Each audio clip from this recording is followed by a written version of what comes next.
Without a shred of doubt, we'll never worry about other people who broke the spell and wanted something else. Well, go fuck yourself with other people.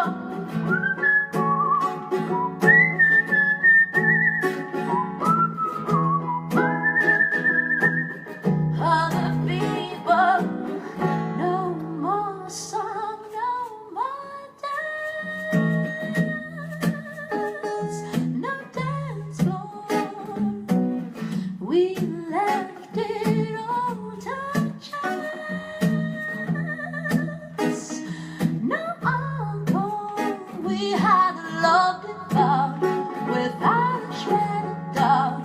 We never worried about other people who broke the spell and wanted something else. Well, go fuck yourself with other people. Oh, baby, it's just your body. Go lay it on everybody. They won't be there when you're sorry. Other people. Oh, baby, it's just your body. Will it know that you lost somebody? Won't be there when you're sorry. Other people.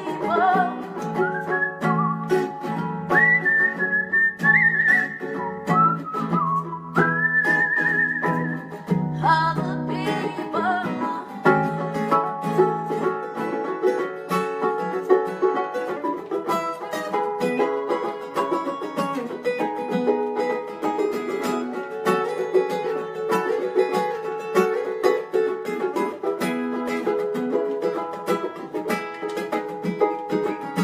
Thank you, baby. Thank you, babe. Darling, don't explain. Oh, don't explain. Hey, thank you, baby. Thank you, baby. Darling, don't explain. Yeah, don't explain. We had a love about without a shred of doubt. We never worried about other people who broke the spell and wanted something else. Well, now go fuck yourself with other people. Oh, baby, this is your body. Go lay it on everybody. They won't be there when you're sorry. Other people. Oh, baby, this is your body. Will it know that you lost somebody? Won't be there when you're sorry. Other people.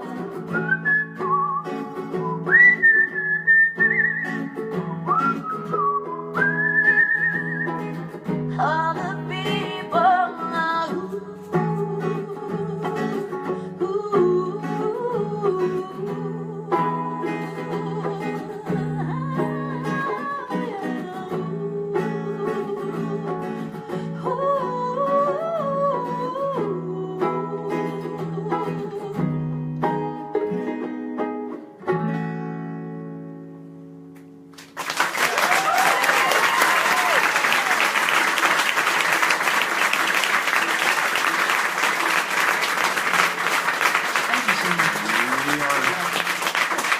We're on the air live on 107.1, Ann Arbor's 107.1 with LP from the Leon Loft. So I remember talking to you last time about this period between like 2012 and 2014, between the Into the Wild EP and moving towards the release of Forever for Now, and there was an EP in there, and then songs came out slowly. It looks like we're in that same kind of cycle here. It was starting going back a couple of years. Songs didn't come out slowly. Songs were put out slowly. Exactly, right. There's a difference. That's exactly what I was going to ask you. Whether these really were no. ready for an album release long ago, and Yeah. you just had to find the right way to get them out there to the public. It was kind of like when I put out the EP. It was at the beginning of 2012, like early 2012, and then I was ready by the summer. Like I had all the songs that I know were necessary for that record, but it was a production. It was like the normal like label stuff that happens sometimes, and someone wants to do something and they inflict themselves on you. So good. Yeah.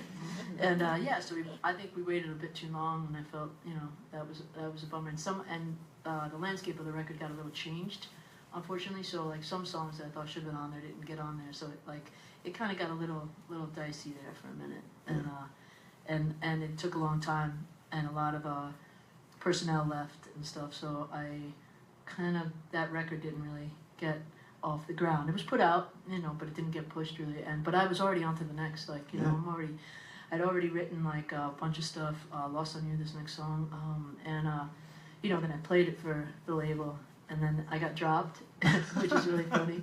I mean, it was not funny. but yeah, I was like, oh man, really? Okay. But it was a huge favor. Like, I mean, this is like, I tell this story again, like not out of bitterness, but out of like, just to make people that, my colleagues or, people that are coming up, like just realize that like, that doesn't quantify what you are, who you are, and I think I was lucky enough to get picked up by an indie label, which I always wanted. Vagrant, that was the kind of label I saw myself on, and then I put out an EP, and then one of the songs, the most interesting part is that like a guy from Greece, the head of a label at Greece, direct messaged me on Instagram, and I was like, okay, I wasn't even checking them like a couple months before, and I was like, I didn't I got to check those because I missed out on a gig or something like that, and I checked it, and I looked at it, and I was like, oh my god, okay. But I didn't know. I thought he just wanted to like put it in a film or a TV or something like that. So he's like, I'm trying to get in touch with the label, can't get in touch with him. I'm sorry to hit you directly, but can you, pass my info along? So I did, and the next thing I know, the song is charting in Greece, and it went to #1 for like 8 months there, and then the song I just played, Other People, went #1 as well, and then Italy followed suit in France, and then I'm gonna do that song. Lost on You? Why not? Yeah, let's do it. Oh, thank you. Oh. Thanks, Noah. Water is coming. Noah's the best. Noah hooked this place up. Let's hear it for the big clapping. All of you guys were instructed to clap loud and carry a big stick. No accents. Can you lower that a little bit more, Mike? In my ears. Yeah, there you go. All right. So it's called Lost on You. 1, 2.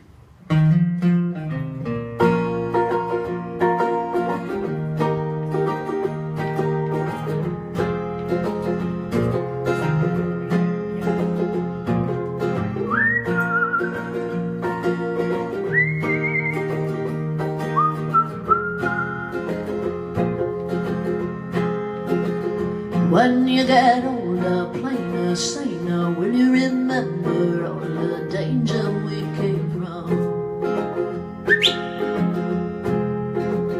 Burning like embers, falling tender, longing for the days of no surrender years ago. And will you know? So smoke 'em if you got 'em, 'cause it's going down. All I ever wanted was you. I'll never get to heaven 'cause I don't know how. Let's raise a glass to all the things I've lost on you. Oh, tell me are they lost on you? Oh, just that you could cut me loose. Oh, after everything I've lost on you, is that lost on you? Oh, oh, oh, is that lost on you? Oh, baby, is that lost on you? Is that lost on you? I wish that I could see your machinations, understand the toil of expectations in your mind. Hold me like you never lost your patience. Tell me that you love me more than hate me all the time, and you're still mine. So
see why that'd be big in Greece. You know, Yes. just thinking through. That's why you're the quick guy yeah. on the radio. For that song and this new album, you worked with a guy. This is another New Yorker, like you, another New Yorker who moved to Los Angeles. His name is Mike Del Rio. Yeah, yeah, man. Yeah, and I mean, he's worked with lots and lots of folks. A young guy, he worked with lots and lots of folks. Ex-Ambassadors and Selena Gomez and lots of people. We did a lot of stuff on the last record. Like, we did stuff that like was re-recorded, unfortunately. And when we did it, initially, it was super great. Did you do it? You recorded with him, or yeah, he like co-wrote? we co-wrote, and he produced these demos, which were like, you know, demos are like, that's a funny word now. You know what I mean? Like, I it's go almost in, like, finished. half the time, it sounds perfect. Into the Wild, that got put in that big Citibank commercial, that was the demo. And then I had to wait 6 months for them, for the guy, the head of the label, producer guy, to re-record it, put his stamp on it, and then it was over. You know, they didn't put out the song when it was booming. It's like, those are the things that you're like, I don't know what to say. So this was sort of a second go-round with him. With You guys, Mike. yeah, Yeah. right. So you were sort of familiar with Yeah, each like other. we just did it ourselves. Like we were like, Yeah. that's it. We're like, you know, Vagrant was very cool and gave us complete control. And we just, you know, we did what we did before, only we put it out like that. What a concept. Yeah, right. But it's cool. I mean, you know, all these things are like, you know, really useful. I mean, I think I'm glad to have experienced them all, you know, Yeah. to be honest with you. What are his strengths and some of the things that he brought to you that complemented what you do? He's just, I think the thing that's hard, I think about my voice sometimes, and I'm sure about a lot of voices, you know, but is just like what goes around it, you know, and I feel like it's easy to like, because I have like such a, almost like a pop sensibility in my voice in there, even though it's obviously left of center.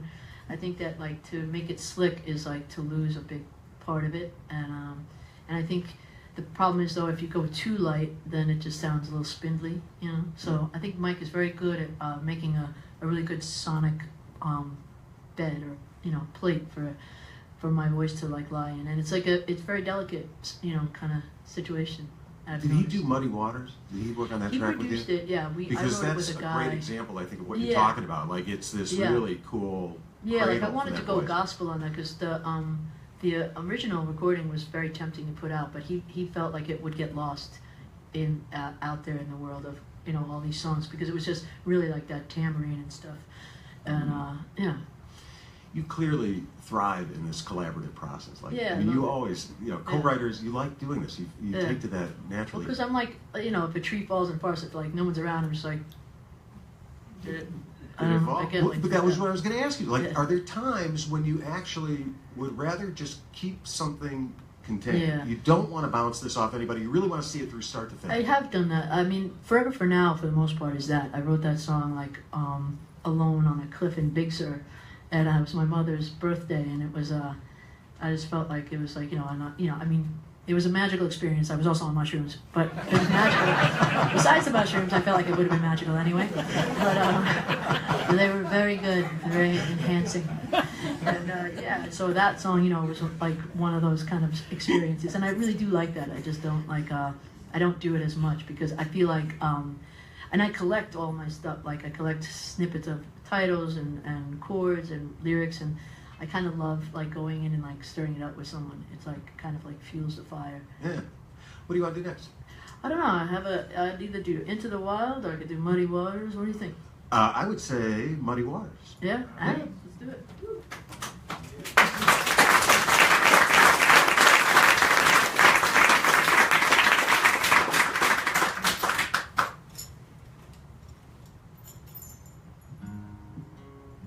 Sorry, I just laid that on. This is J.D. Carrera. We're going home today. We're very excited because we've been out on this radio promo tour for a while, and it's fun. I mean, I've been out even longer than this guy, so he can. He's a lucky guy. Anyway, thanks, J.D. All right.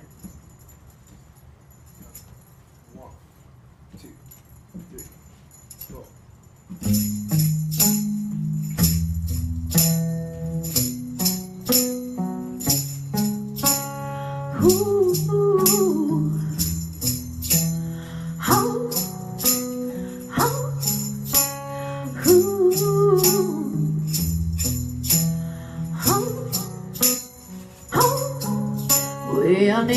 at the river's edge and tempting.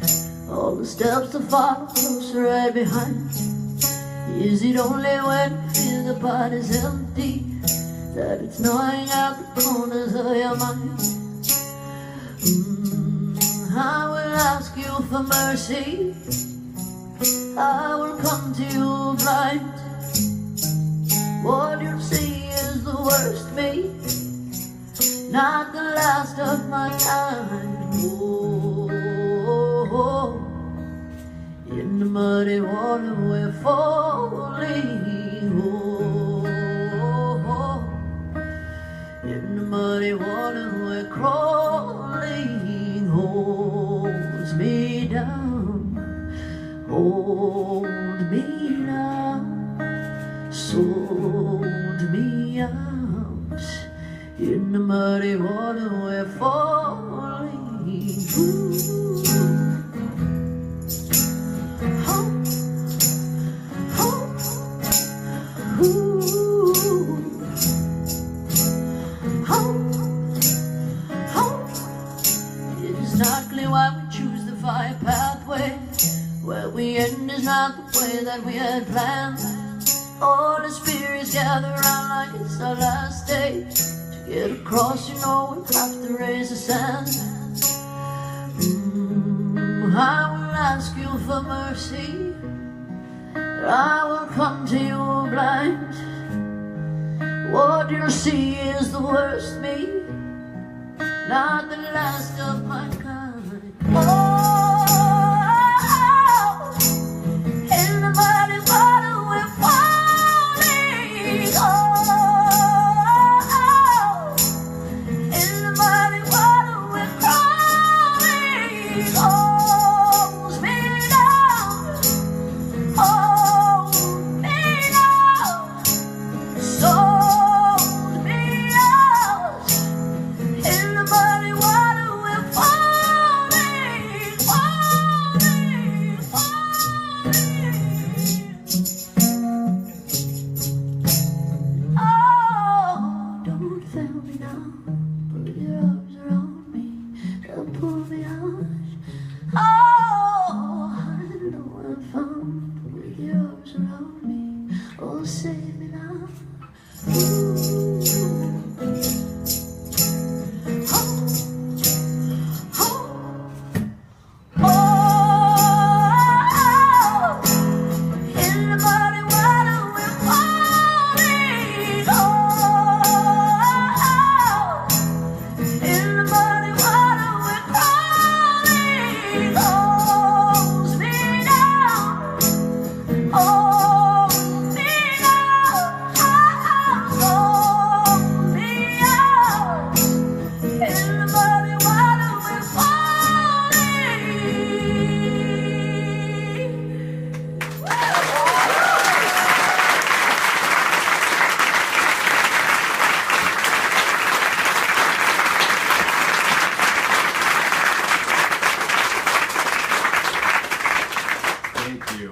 We are going back to the station now while we continue on here at the Leon Loft with LP. The new album will be released on May the 5th.